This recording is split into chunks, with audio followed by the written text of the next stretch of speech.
Heritage Day 2021, and at the back of the Abbey Buildings is the Physic Garden, which is what monks would have grown for physical purposes. Let's just see what the first one is. Oh, it's Mike who's looking at. Hi. Dill, this one is. It's very interesting. We think of dill as a herb that they might put on fish to encourage the flavour, but obviously it has a use as a medicine. The decoction of dill, be it herb or seed, in white wine being drank is a gallant expeller of wind. Oh, so that's interesting. Very interesting. That will be useful in future, knowing that.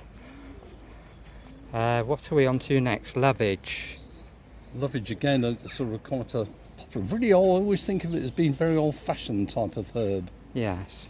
But again, it seems to, apparently it wonderfully warms a cold stomach, helps digestion, and consumes all raw and superfluous moisture therein.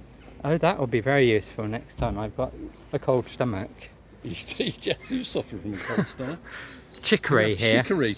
I remember it was a component of camp coffee, if you remember that. Yes, I do remember that. Enough. Yes. But it apparently, as if made with wine, it's very effectual against long lingering agues. So have you got any long lingering agues? I don't even know what an ague is. I think it's like the shivers, isn't it? Oh, okay. Right, we need to know what the medieval diseases are before we can cure them. Marigold. A beautiful yellow colour, a herb of the sun, and strengthens the heart.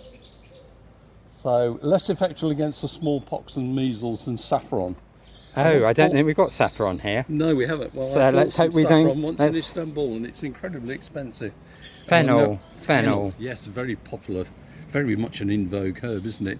And apparently good to break wind and to provoke urine and ease the pains of the stone. Well, that's going to be very useful. Well, it is. I've experienced the pains of the stone, and it's far from being pleasant. Right, here we've got purslane. So again, herb of the moon, stays hot and choleric fluxes of the belly, women's courses, the whites, and I'm not going to mention that. Good. Disease. I'm glad. Self-censoring here. Disease, self-censoring, yeah.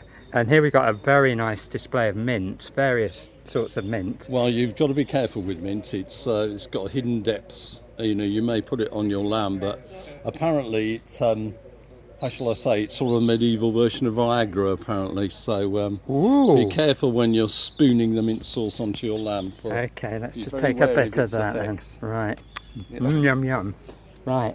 Over here we have a variety of things here, but this one is definitely rosemary. Ah, rosemary for remembrance. I think that's from Shakespeare. I think so, yes. It's warming and comforting, and thereby helps all cold diseases. And we've got thyme, which is from Simon and Garfunkel. Oh, parsley, sage, rosemary and thyme, yes. Yes. And no doubt we got some made famous by them. Yes. And here we've got lavender, an old favourite. Not of mine. I had an aged aunt who was very fond of lavender, and it has connotations of old people, which I'd rather not think about. So I'm not fond of lavender. And down here, I got something different. Sage. Here's the sage. So we have indeed got parsley, sage, rosemary and thyme. Okay. Thank you very much to Mike for showing us around. I think we've done parsley, haven't we? Yes, and thing dill. About sage, which might be applicable to both of us, it actually causes the hair to become black. Yes, that would be useful.